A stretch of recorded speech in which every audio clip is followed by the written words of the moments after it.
1 Coríntios 13, a partir do versículo 3. Poderia dar tudo o que tenho, até mesmo entregar o meu corpo para ser queimado. Mas se eu não tivesse amor, isso não me adiantaria nada. Quem ama é paciente e bondoso. Quem ama não é ciumento, nem orgulhoso, nem vaidoso. Quem ama não é grosseiro, nem egoísta. Não fica irritado, nem guarda mágoas. Quem ama não fica alegre quando alguém faz uma coisa errada, mas se alegra quando alguém faz o que é certo. Quem ama nunca desiste, porém suporta tudo com fé, esperança e paciência. Nesta série de estudos bíblicos para casais, o tema de hoje é: quem ama, apoia. Hoje nós vamos estudar exatamente isso. Quem ama, apoia. O nosso objetivo com a aula de hoje é dar um basta na competição conjugal. Muitos casais, eles se competem. E isso não é bom para a vida conjugal. A mulher está competindo com o marido competindo com a esposa. E nós queremos, através deste estudo bíblico, colocar a competição no seu devido lugar. Colocá-la fora da vida conjugal. Para isso é necessário que nós venhamos entender o que é o relacionamento de apoio mútuo, o que é a submissão mútua, o que é a mulher ser submissa ao marido e o que é o marido ser submisso à mulher. Viverem um relacionamento de apoio mútuo, ou seja, um apoiando o outro. Porque esta é a proposta da Bíblia. A Bíblia propõe isso, que a mulher apoie o marido e que o marido apoie a mulher. É para aceitar os erros um do outro? Não estou falando de aceitação. Eu estou falando de apoio. E a nossa aula de hoje, ela vai falar exatamente sobre isso, sobre o apoio. Para isso é necessário que nós venhamos a entender o que é o relacionamento de apoio mútuo. Agora eu tenho uma pergunta para fazer para você. Você está disposto a se identificar com a aula de hoje? Você está disposto a ouvir atentamente a aula de hoje? Porque a aula de hoje foi elaborada para suprir a nossa necessidade e a nossa carência exatamente nesta área. Se você tem dificuldade de apoiar o governo do seu esposo, ou se o seu esposo tem dificuldade de apoiar o seu governo na sua casa, através da aula de hoje, você vai aprender como fazer, como apoiar o governo do seu marido e como fazer com que ele apoie o seu governo na família, na vida dos filhos, na administração financeira, na liderança espiritual e etc.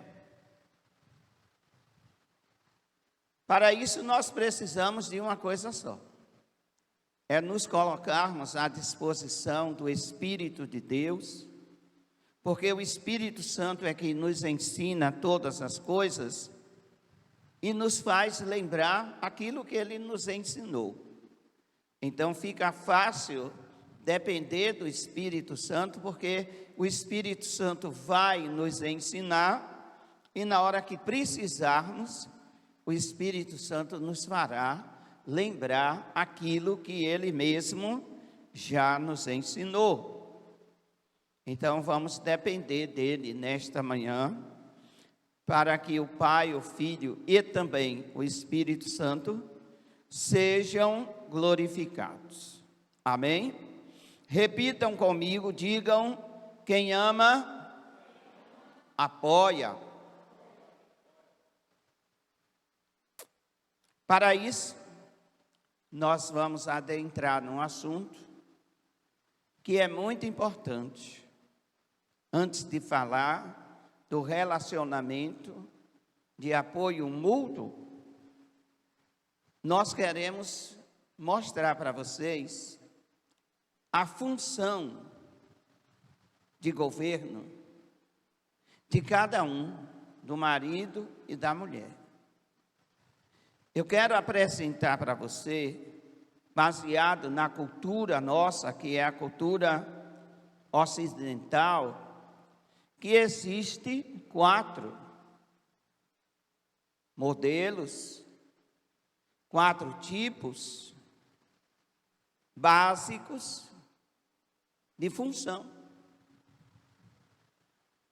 principalmente nessa questão de relação a 2. O primeiro tipo é o patriarcal. Repitam: patriarcal. É o governo do pai.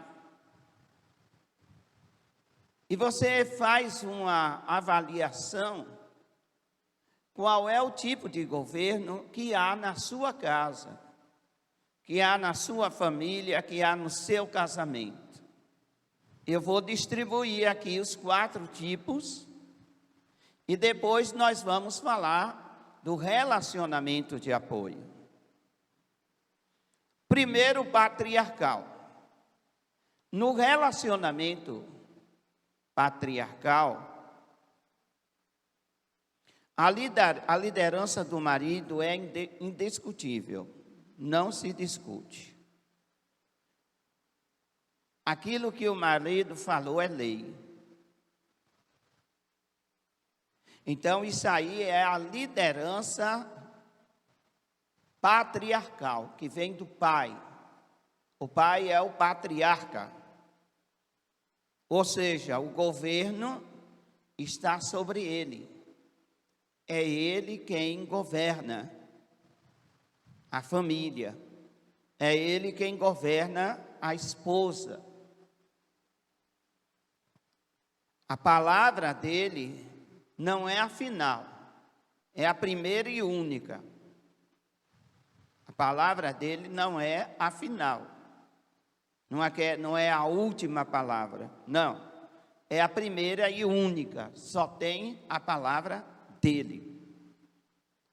Se a sua casa é assim, faça uma avaliação, tá? Então é o pai, é o marido, é ele quem determina todos os regulamentos e normas para a família inteira, não só para a esposa, mas para a família inteira. Por incrível que pareça, isso é bíblico. Esse tipo de governo é bíblico. Encontra-se na Bíblia. Em Gênesis, capítulo 18, versículo 19, Deus falou a Abraão: porque eu o tenho escolhido, a fim de que ordene a teus filhos e a sua casa, depois dele, para que guardem o caminho do Senhor, para que pratiquem retidão e justiça, a fim de que o Senhor faça vir sobre Abraão o que a respeito dele tem falado. Então é bíblico o governo patriarcal, sim, o homem governar sua família, o homem impor na sua família as regras de conduta, as regras espirituais, é bíblico. A palavra do Senhor declara isso. O marido deve ser o sacerdote da casa, sim. O marido deve ser o líder espiritual da casa, sim. Ele recebeu esta ordem do Senhor. Quem deve realmente liderar em todos os aspectos, nesse tipo, é o marido. Todas as áreas. A área financeira, a área emocional, a área espiritual, ele deve governar e ser o exemplo para a família em todos os aspectos. O segundo tipo é o matriarcal. No matriarcado, a mulher assume a função de liderança como a cabeça da família. Na nossa cultura, que é a cultura ocidental, esse tipo pode ocorrer quando o esposo não assume a sua função de chefe. Quando o esposo não assume a função de chefe do lar, ou quando a mulher usurpa a sua autoridade. É aquela mulher que usurpa a autoridade do marido e quer governar a casa toda, a família toda. A esse tipo de governo chamamos de matriarcal. Tem a matriarca, a governante. Existem casos que o marido vai embora, deixa a mulher e vai embora, e ela fica na responsabilidade do governo da casa, porque ela tem que governar a família, os filhos, porque o marido não está presente. Não está presente. Todavia, essa situação não pode ser uma situação pela qual isso determine o estado da família. Não, isso pode ser num estado de casualidade. A mulher ficou viúva, ela vai ter que governar a casa, ela vai ter que governar os filhos. É dentro da casualidade e não dentro realmente da mulher bater o pé e começar a competir com o marido e dizer bem assim, aqui quem manda sou eu. O marido está ali presente na casa, ele é o marido da casa, é o pai, é o esposo, mas a mulher bate o pé e diz, aqui quem governa sou eu. Então, esse tipo de governo feminista não é adequado. A mulher, ela deve ser a matriarca quando o patriarca se foi, ou quando ele abandonou a casa. Abandonou a casa, aí ela vai ter mesmo que exercer o papel de governo. Ficou viúva, ela vai ter que exercer o papel de governo. Mas, enquanto o marido está vivo, ela deve governar em comum acordo com o marido. Esse é o terceiro tipo de governo que há e que deve haver na família. É a coliderança. O que é a coliderança? A coliderança é que ambos, marido e mulher, assumem a liderança da família, possuindo igual autoridade e controle. Esta é a melhor liderança que deve ser exercida na casa. Essa é a melhor liderança que deve ser exercida na família, aonde o marido compartilha com a esposa a liderança dele e a mulher apoia a liderança do marido. Não passa por cima, ela apoia, ela é auxiliadora desta liderança. Um exemplo básico: o homem, o pai, diz para a menina: você não vai sair, você não vai dormir na casa da sua amiga. A mãe não deve nem sequer discutir. A mãe deve apoiar essa liderança e chegar para a filha e dizer bem assim: foi que seu pai determinou?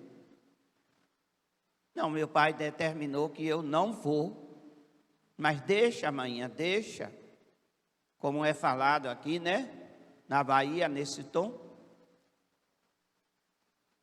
Ela deve ser inflexível, rígida na decisão do marido. Não, você não sai. Seu pai disse que para você não sair e você não sai. Essa é a liderança aonde ambos estão em comum acordo. É a liderança mútua. Quando essa liderança é exercida, só vai haver maravilhas na casa. E o quarto tipo, melhor dizendo, é a competição. É a luta pelo poder.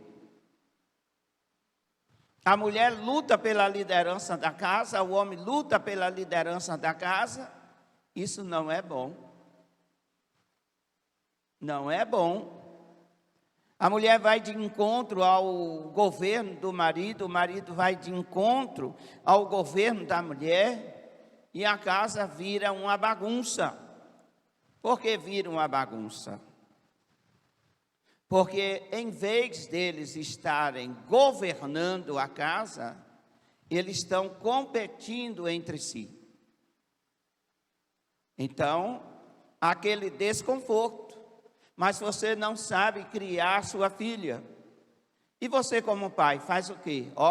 A competição. Se os dois assumissem a responsabilidade de comum acordo educar os filhos seriam bem educados. Então, a liderança saudável, a liderança bíblica, é a liderança mútua, de que os dois governam com inteligência. Repita comigo, diga: a minha casa é governada com a inteligência de Deus. Observe, meu irmão, porque há um espírito de competição muito grande nos lares, que tem desestruturado famílias, E a gente tem visto que isso não tem dado certo.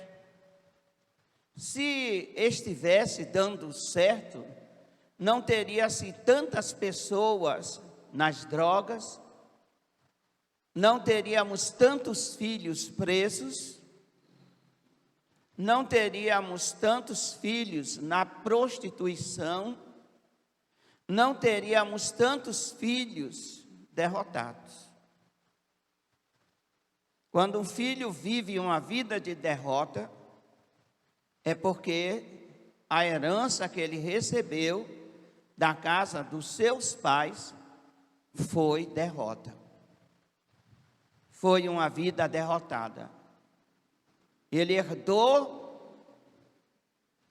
aquilo que os seus pais produziram, um casamento derrotado. E isso não é bom para ninguém. Isso não é bom para ninguém. Então, a luta pelo poder, tanto do marido como da esposa, essa luta para ser o maior dentro de casa, não é bom. O viver nessa batalha, o que é que acontece? Preste atenção. Os filhos percebem e ficam confusos e não sabem a quem obedecer.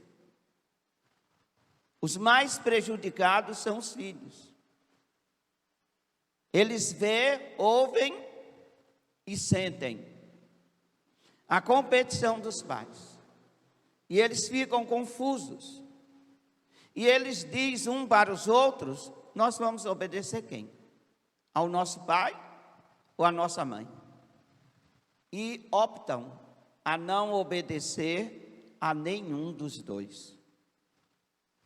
É por isso que a gente vê filhos que deixam a casa, filhos que realmente saem de casa precocemente, porque eles decidiram a não obedecerem a nem a pai e nem a mãe, devido ao mau exemplo que eles vê, que eles assistem dentro de casa. Volto aqui a dizer algo para que os irmãos entendam muito bem. O que nós estamos vivendo hoje, preste atenção, o que nós estamos vivendo hoje é a colheita de ontem. Amém? A colheita de ontem nós estamos vivendo hoje. Ah, mas porque a minha casa está assim. Ah, mas porque a minha família é assim. Temos que rever o que foi que plantamos ontem. Aquilo que foi plantado, amado, vai ser colhido. Para que não se colha, a melhor coisa que se faz é não plantar. Estão me entendendo? Para que não se colha, não plante. Porque a desordem governamental de uma casa vai trazer consequências sérias. Vai trazer consequências que vai atingir gerações. Um filho que percebe, por exemplo, que o casamento dos seus pais não é bom, e ele não teve um encontro com Cristo, ou teve um encontro com Cristo, mas não nasceu de novo, o casamento dele será pior do que o dos pais.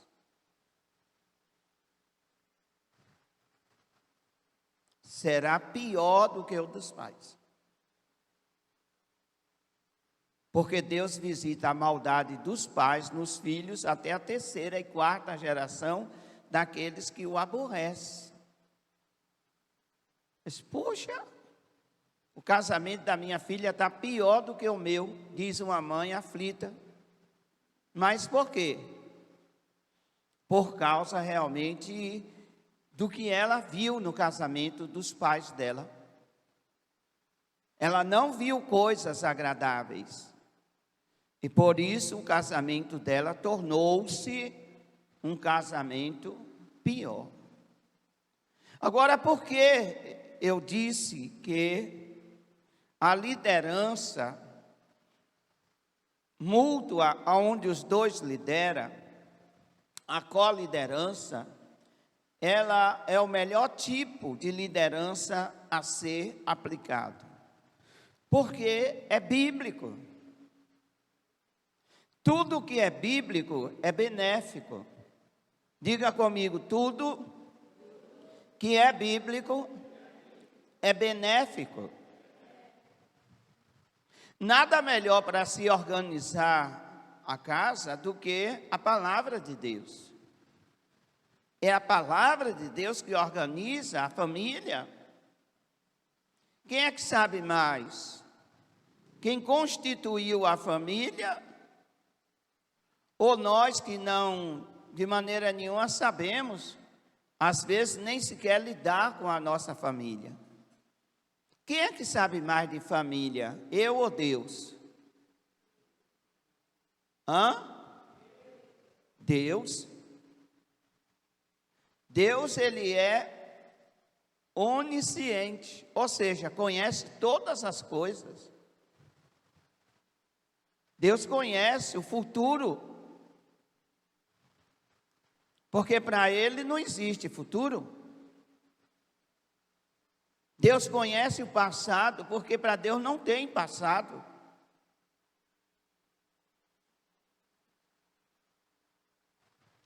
Amém? Passado, presente e futuro é para nós. Mas Deus é eterno. O tempo não limita a Deus. Em Efésios 5, 21, a palavra de Deus diz o seguinte: sujeitai-vos uns aos outros no temor de Cristo. O que quer dizer isso? Isto quer dizer que eu devo, como esposo, me submeter à minha esposa. A minha esposa deve se submeter a mim, assim como a mulher deve ser submissa ao marido, o marido também deve ser submisso à mulher. É uma submissão mútua. Diga comigo, submissão mútua. Diga assim, ele se submete a mim, as mulheres digam, ele se submete a mim e eu me submeto a ele. Os homens digam, ela se submete a mim e eu me submeto a ela. Então aí é uma submissão mútua. E é isso que a Bíblia propõe. A proposta da Bíblia é essa. Não é o individualismo, não é a competição. Ambos serão uma só carne. É nesse termo também, não exclusivamente no termo da sexualidade, mas também nessa área mútua. E o que é que significa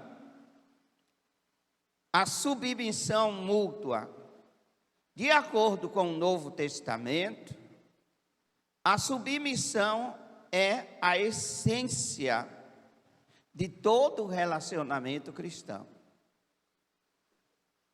Diga assim, eu honro a Ele e Ele me honra.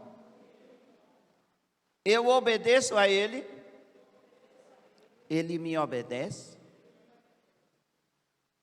Viu como é que funciona? Funciona assim. A mulher não pode bater o pé e dizer, aqui eu só obedeço a Deus. Furado isso. furado, porque quem obedece a Deus, obedece o marido.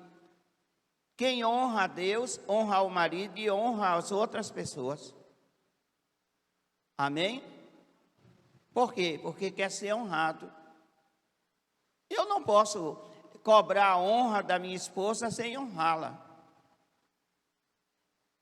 Muitas pessoas atropelam os princípios, achando que Deus vai fazer remendo, como se Ele tivesse estragado os seus princípios. Como Ele tem a necessidade de fazer uma modificação nos seus princípios. Não. Todo aquele que honra será honrado, todo aquele que respeita será respeitado. O homem respeita a sua esposa, ela vai o respeitar. A mulher respeita o seu marido a respeitará. Amém? Não significa a submissão mútua, não significa que o marido sempre manda e a esposa sempre submete. Não, não significa isso. A mulher não vai se submeter a algo que está fora dos padrões bíblicos e morais. Não vai se submeter. E nem o marido vai se submeter aos caprichos e vaidades da mulher que estão fora da realidade, do padrão bíblico, do padrão ético. Então, a submissão mútua, ela é assim: eu obedeço, ele obedece. Eu faço, ele faz.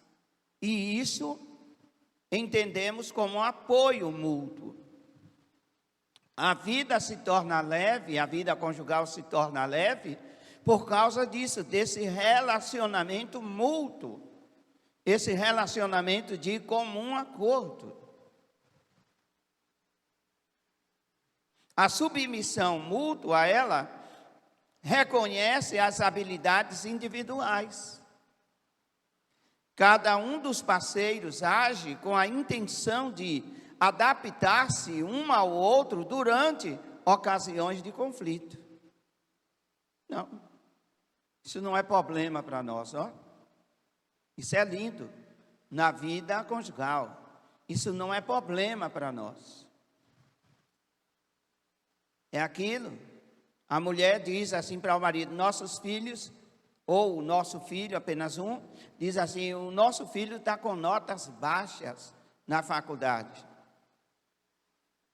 E não tem aquela acusação: a culpa é sua, a culpa é dele, a culpa é do diabo, a culpa é de Deus. Não tem. Por quê? Porque eles governam a casa juntos, com liderança, e aí eles vão dizer: não, vamos achar a solução. Talvez seja nós que não estejamos dando um tempo para ensinar mais com ele, estar mais perto dele. Se ele precisar de umas aulas extras, nós vamos providenciar. A linguagem da coliderança é uma linguagem sempre nós. Sempre nós. Porque a responsabilidade é dos dois. A patriarcal é: deixa comigo, eu resolvo tudo. A matriarcal, eu vou resolver, mas não tenho ajuda de ninguém. Porque a liderança da matriarcal, da mãe, ela vai sempre se queixar da falta de ajuda. Mas a liderança mútua, que os dois estão liderando, não, nós vamos resolver. Se for preciso, a gente tira esse menino da escola. Se for preciso, a gente dá uma disciplina nele. Se for preciso, a gente bota de castigo. A gente tira dele realmente aquilo que ele mais gosta. E isso é feito em comum acordo. Não há aquela competição. A mulher tira o celular da menina, o marido vem e bota. Ou vice-versa. Vocês estão entendendo? Prosseguindo.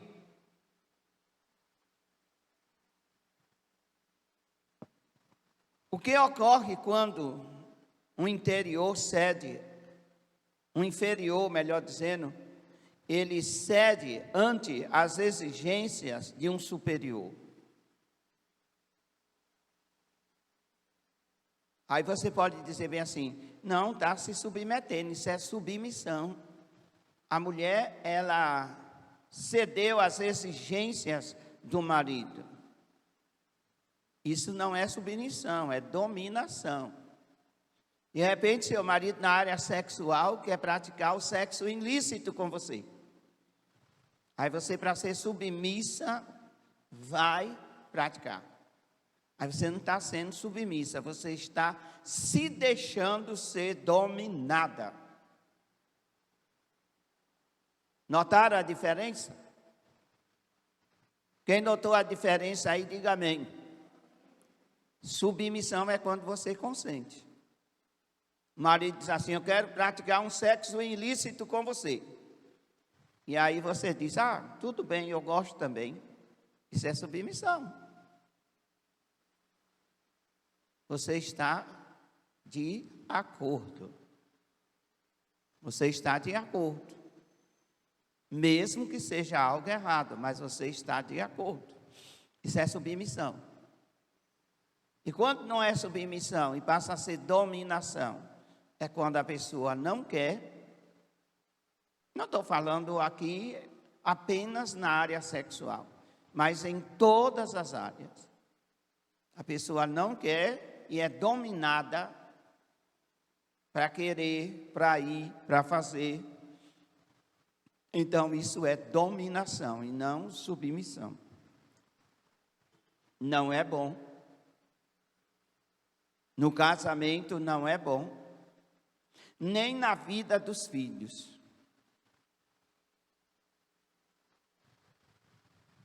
Nem na vida dos filhos. Os pais devem conscientizar os filhos a não fazerem o que é errado. Os pais devem conscientizar os filhos a fazer o que é certo e não dominar.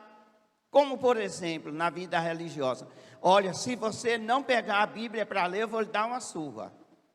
Está perdendo tempo. Está formando um religioso e não um cristão. Isso é dominação.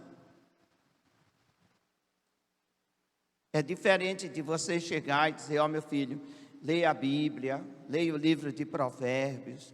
No livro de Provérbios, meu filho vai encontrar sabedoria para a vida. Você quer ser um menino sábio? Leia o livro de Provérbios. Pegue a sua Bíblia e vá ler o livro de Provérbios. Dentro de pouco tempo ele vai estar dizendo para você o que foi que ele leu no livro de Provérbios. Mas se pega um menino de 6, 7, 8 anos e quer dominar, você leia a Bíblia. Porque se você não lê a Bíblia, eu vou lhe dar uma surra. Ele prefere apanhar e não faz. Isso quer dizer que a sua liderança é fraca. Muito fraca. Amém? A liderança que precisa se usar a força é uma liderança fraca. Quem está entendendo, diga amém. E o relacionamento de apoio mútuo? Muito bem. Entenda, no plano original de Deus, marido e mulher deveriam viver juntos, em perfeita harmonia. Ambos deveriam estar em comum acordo. Ambos deveriam ser submissos um ao outro. Era assim antes do pecado. E para restaurar tem que ser assim. Restaurar é trazer de volta. Então, para trazer de volta aquela comunhão que Adão tinha com Eva, é necessário voltar ao princípio. Não é necessário voltar ao jardim. É necessário voltar ao princípio. E qual era o princípio? O princípio da mutualidade. Eles viviam em comum acordo. Amém? Eles viviam assim, ó, unidos, no sentido comum da palavra, unidos. Então Deus criou-os, criou a humanidade, criou o homem, criou a mulher, para que vivam em perfeita harmonia. E em que consiste o relacionamento de apoio? O marido deve entender que a mulher se sente segura quando atua debaixo da liderança do marido. Os homens que estão aqui nesta manhã entendam. As mulheres se sentem seguras quando o marido governa e governa bem a casa.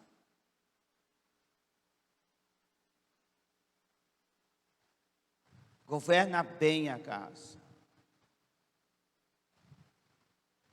Não há realmente disputa. Se a filha está insistindo com ela, mãe, eu vou estudar fora dessa cidade aqui. Vou para outra cidade estudar fora. Ela diz bem assim, por mim você não vai. Você vai continuar estudando aqui. E aí a menina diz, eu vou falar com meu pai. E ela já sabe qual é a resposta, ela já sabe, por causa da comunhão, da unidade que ela tem com o marido. E ela diz na cara da filha, você está perdendo seu tempo. Porque a opinião do seu pai é a mesma minha. Não tem filho que escape do controle se ele vê um governo sólido e coeso dentro da sua casa. Não tem filho que fuja do controle. Mas quando ele vê disputa, o marido quer de um jeito, a mulher quer de outro. A mulher favorece Joãozinho porque é o filho preferido. Já o marido favorece Pedrinho porque é o filhinho preferido. Oh, meu Deus, o lar não tem estrutura. Fica desestruturado. Amém? Então preste atenção nisso. O marido deve entender que a mulher se sente protegida, a mulher se sente segura debaixo da liderança saudável de um marido. Não estou falando debaixo da dominação. Eu não estou aqui pregando que o marido seja um dominador. Não, não é isso. Isso passa pela cabeça de muitos maridos, que eles devem ser dominadores. Não é isso não, está errado. Isso não é bíblico. Esse marido dominador. A mulher sente o desejo e a necessidade de depender de um marido a quem possa respeitar, e a liderança desse marido pode demonstrar de forma concreta seu amor e consideração por ela. A mulher é amada quando ela é bem liderada. Porque muitas mulheres usam aquela expressão, você é um banana, porque ele não está liderando ela. É simples. Ele não lidera ela. Eu não estou falando de dominador, entenda isso, os homens que estão aqui. Eu estou falando da coliderança.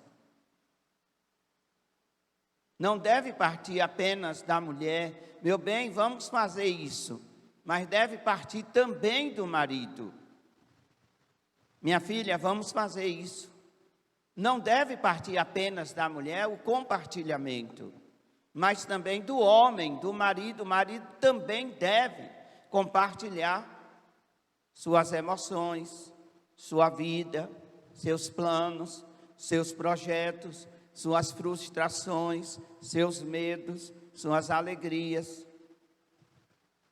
Deve haver um compartilhamento de tudo, e não de algumas coisas que apenas sejam interessantes. Não, mas de tudo, de tudo. Uma observação: o respeito por seu cônjuge aumentará na medida em que perceber seus esforços por dirigir adequadamente a família. Quando ambos dirigem adequadamente a família, e é claro, a responsabilidade maior é do homem. Por isso, vocês, homens que estão aqui, entendam que a responsabilidade maior em dirigir a família não é da mulher. A mulher, ela é auxiliadora no governo. Ela não é a governante. Mas quem deve verdadeiramente governar a família deve ser o marido. Ah, mas e quando a mulher não deixa? Aí a mulher tem que entender, minha filha. A mulher tem que entender mesmo que ela não pode passar por cima da autoridade do marido. A bagunça que há familiar, a bagunça, a desordem familiar, é por causa disso.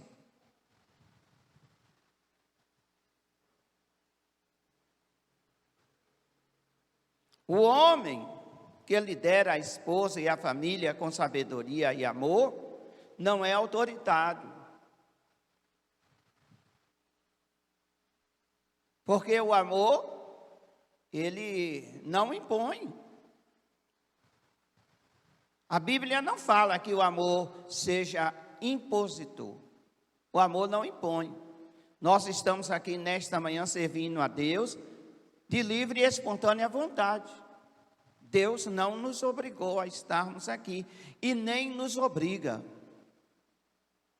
Então Deus quer a tua e a minha adoração voluntária. Amém? E olha que Ele é Deus, o Todo-Poderoso. Ele poderia assim, quero todo mundo de joelho. E você não faria outra coisa a não ser cair de joelho. Mas Ele não é dominador. Ele quer que façamos essas coisas por amor, por consideração a Ele. Assim deve ser o marido. Ele deve governar, ele deve liderar a sua esposa e a família com sabedoria e amor, e não com autoritarismo. O marido deveria confiar na esposa. Olha aqui, maridos. Devemos confiar na nossa esposa, pedir sua opinião acerca de assuntos familiares e ouvir atentamente quando ela apresenta as suas ideias. Tem marido que pede a opinião da mulher, mas já sabe o que é que vai fazer. Então, se vai prevalecer o que ele quer fazer, então, explique para a mulher. Ó filha, a sua ideia é maravilhosa, a sua ideia é muito boa, mas eu vou fazer assim. Explique. Não ignore, não rejeite a ideia.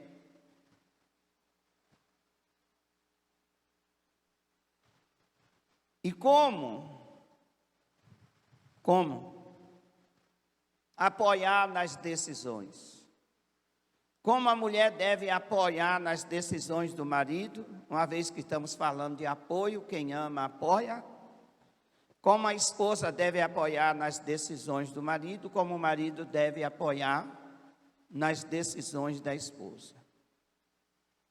Primeiro, Busque a direção de Deus.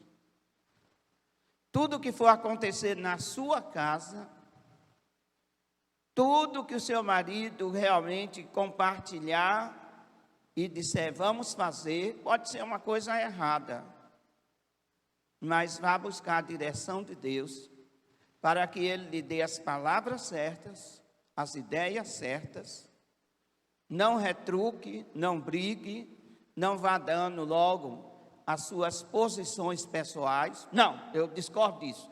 Não, eu discordo disso. Aí já, o clima já começou pegando fogo. A melhor coisa que se faz é, eu vou orar. Eu vou orar para que Deus fale conosco a respeito disso. Isso tanto para a mulher como para o homem. De repente a mulher diz assim, olha, vamos vender essa casa. Eu já estou assim enjoada dessa casa. Vamos vender essa casa. Eu quero ir embora dessa casa, a mulher diz. Marido que quer procurar encrenca, confusão, vai logo dizendo, você é louca? Você ficou maluca? Mas aquele que é cristão e não é realmente carnal, é nascido de novo, ele diz bem assim, vamos orar. Se Deus responder, a gente vende. Se Deus não responder, a gente espera. Vamos ouvir Deus primeiro. Você já perguntou a Deus? Já falou com Deus? A primeira coisa que se faz para apoiar as decisões um do outro é consultando a Deus. Amém? Quem entendeu? Muitos erros poderiam ter sido evitados se casais, antes de tomar decisões, consultassem a Deus. Os erros que já foram praticados, já foi praticado. Aí agora é se fortalecer para aguentar as consequências. Porém, daqui para frente, tudo pode ser diferente. Como? Em primeiro lugar, consultando a Deus. Amém? Segundo, reúna os fatos. Antes que você tenha condições de tomar uma decisão inteligente, precisa conhecer a situação. Analise o fato. É aquilo, a mulher tem que ser inteligente. O marido diz bem assim, olha, eu vou comprar uma caminhonete. Vou trocar esse carro aí pequeno que a gente tem e vou trocar uma caminhonete. E aí a mulher diz, você é que sabe, meu bem, você é que sabe, o dinheiro é seu, a vida é sua, você é que sabe. Seja uma mulher inteligente. Seja uma mulher inteligente. Que caminhonete você quer comprar? Ah, tal.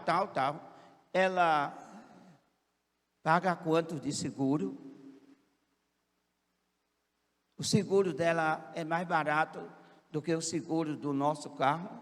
Não, é mais caro, mas é um carro bom. A gente tem, no momento, condições de pagar as parcelas.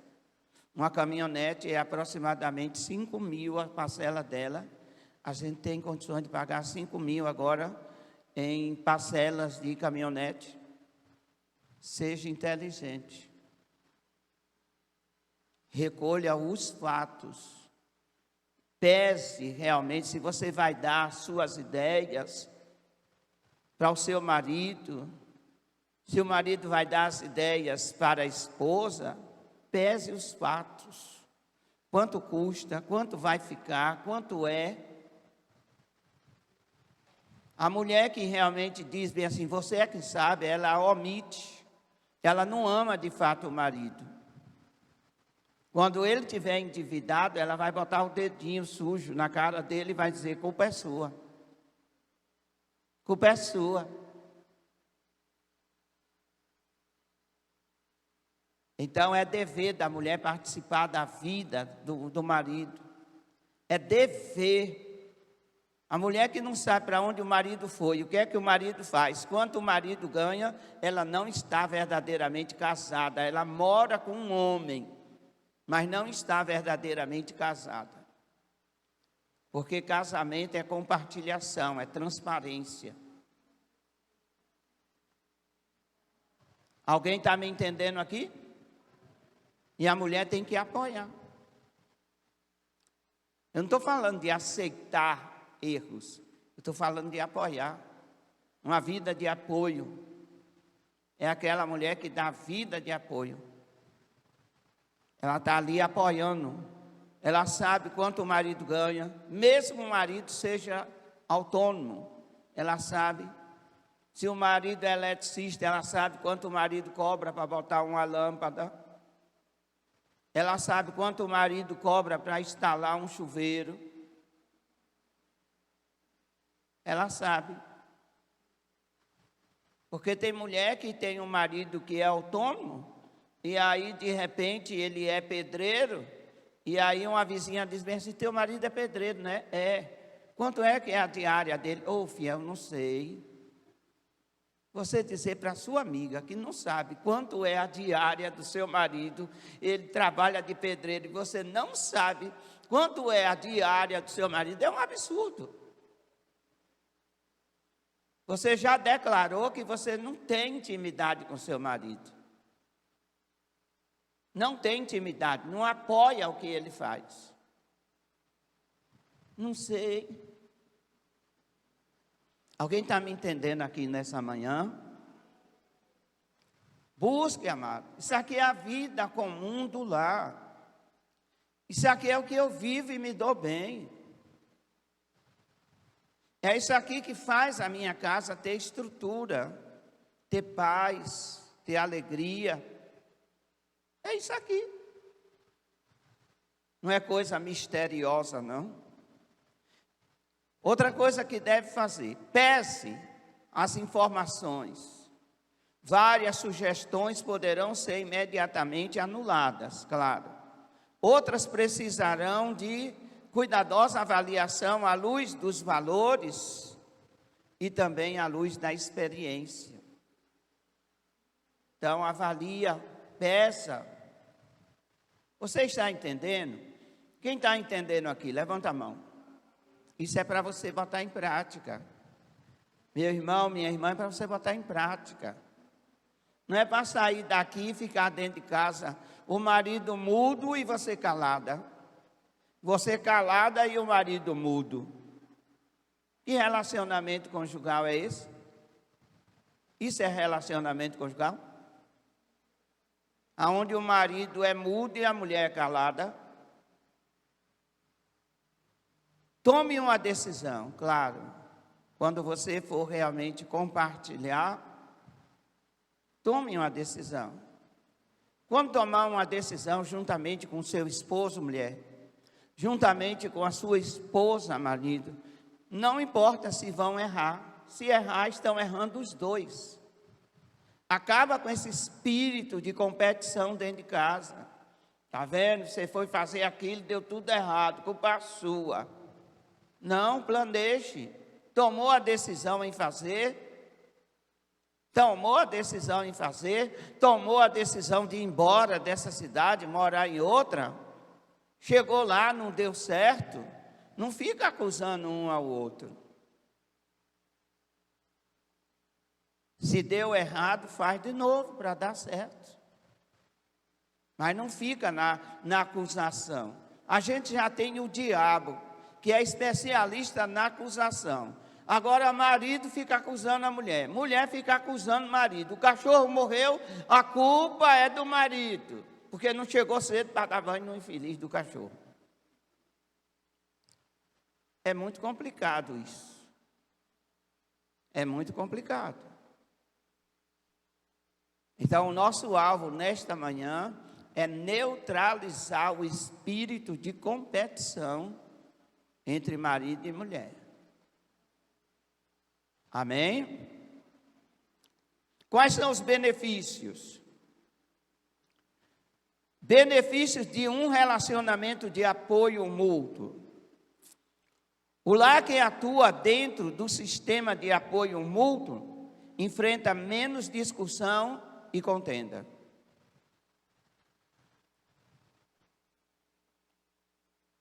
Amém?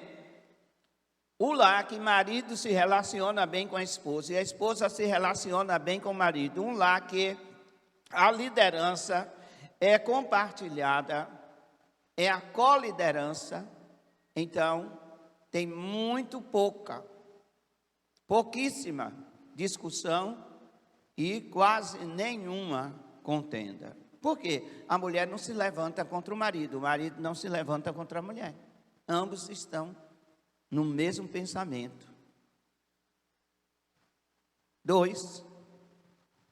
Desaparecem as lutas pelo poder. Nem a mulher quer ser maior do que o marido e nem o marido quer realmente ser dominador. Desaparece. E eles produzem o quê? Uma união e intimidade. Ambos ficam unidos e íntimos.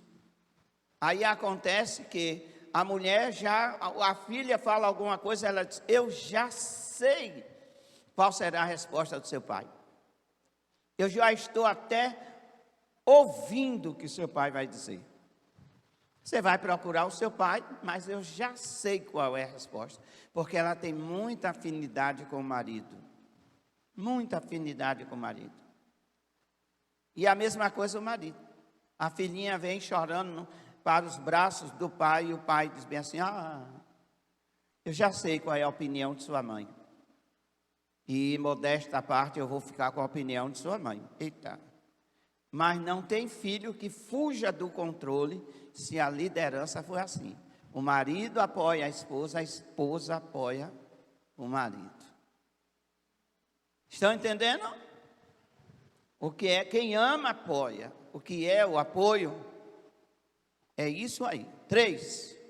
Ao se apoiarem mutuamente, ambos os cônjuges enriquecerão seu relacionamento e tornarão seu casamento mais feliz e prazeroso.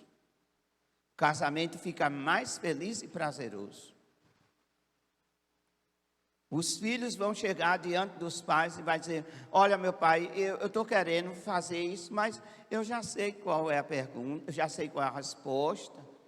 E o pai vai dizer, o que é que você está fazendo, pensando fazer, é certo ou errado? Não, é meio errado, então já sabe qual é a resposta. O desgaste, é muito menos. Incute temor nos filhos. Os filhos ficam temerosos. Até para errar. Mas quando não há governo adequado dentro de casa, quando a casa está desgovernada, os filhos batem o pé e dizem, eu vou fazer, eu vou me casar, eu me caso com quem eu quiser, eu faço o que eu quiser, daqui a pouco entra a porta dentro com a barriga grande, e depois assim, quer saber quem é o pai para quem? A vida é minha e eu faço o que eu quero da minha vida. E você ouvir isso de filhos, é terrível. Sabe por que é terrível? Porque ele está fazendo pior do que você. Entendeu? Está fazendo pior do que você. Aí se cumpriu o que a Bíblia falou. Que os filhos serão piores do que os pais.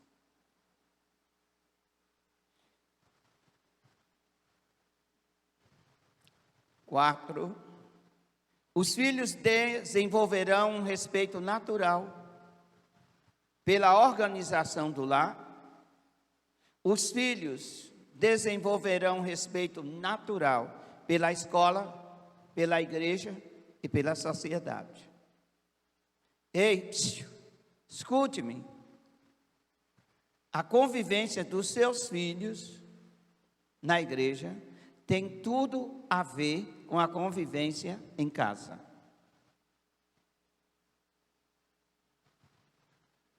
Eu vou repetir para você ficar bem atento. A convivência dos nossos filhos na igreja tem tudo a ver com a nossa convivência familiar. Tem tudo a ver. Sabe por quê? O que faz os filhos perderem a vontade de estar na igreja é o que eles verem, é o que eles ouvem, é o comportamento dos pais. É a maneira que os pais até mesmo lideram eles, no que diz respeito à vida espiritual. Lidere a vida espiritual dos seus filhos com sabedoria, com a palavra de Deus e não com achismos. Eu consegui levar os meus para as vigílias nos montes e ficar até o dia amanhecer, quando eles tinham a partir de 4, 5 anos. 4, 5 anos. Meus filhos já subiam para a vigília, meus filhos já dobravam o joelho para orar. Nada disso por imposição.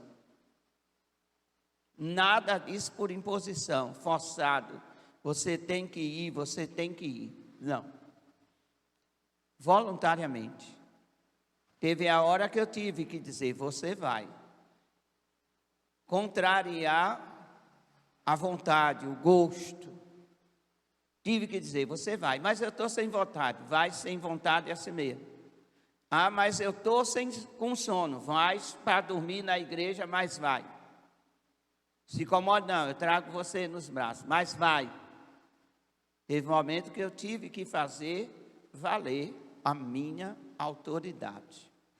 Isso não quer dizer que, não, eu não posso contrariar o meu filho. Eu tenho uma liderança espiritual de Deus, eu não posso contrariar o meu filho. Pois eu tenho uma liderança espiritual de Deus, mas tive que dizer, você vai. Você vai. Tive que dizer, hoje aqui ninguém come, é jejum coletivo. Não, mas eu quero comer. Não, você quer comer, mas vai comer a outra hora. Outra hora.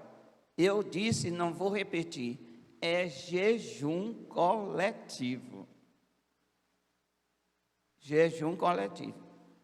Me casei com a Josefa e ela teve que entrar nesse ritmo. Já fui dizendo para ela, filha, aqui domingo é jejum coletivo, viu?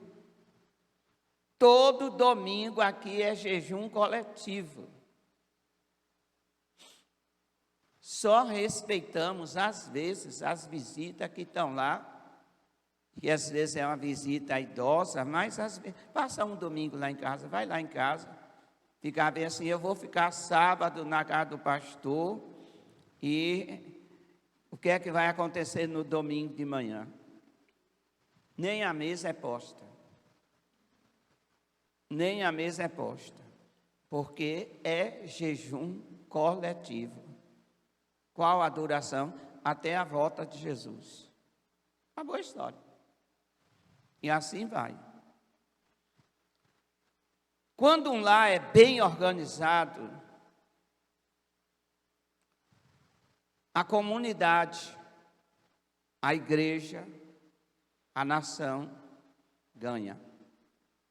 Amém? Ouviu o que eu disse? Vou repetir. Quando um lar, quando uma família é bem organizada, a cidade ganha, a vizinhança ganha. O pessoal vai dizer, puxa, os filhos, dessa irmã, faz gosto.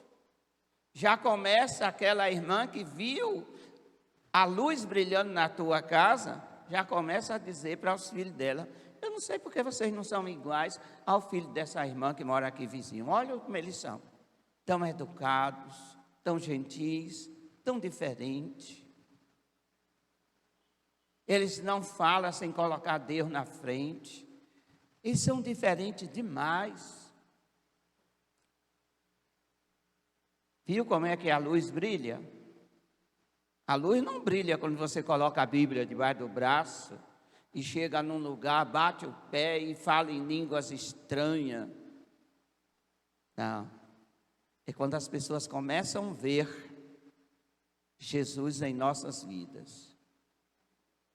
Na nossa casa, nos nossos filhos. E aí vai. Amém? Então, como eu ia dizendo, a comunidade ganha, a igreja ganha, a nação ganha. Quando o quê? Quando um lar é bem organizado. Finalizo dizendo, a competição é conhecida como um dos piores inimigos de um relacionamento bem-sucedido. Em vez de competição no casamento, vamos desenvolver um relacionamento de apoio, pois quem ama, apoia. Se coloque em pé em nome de Jesus.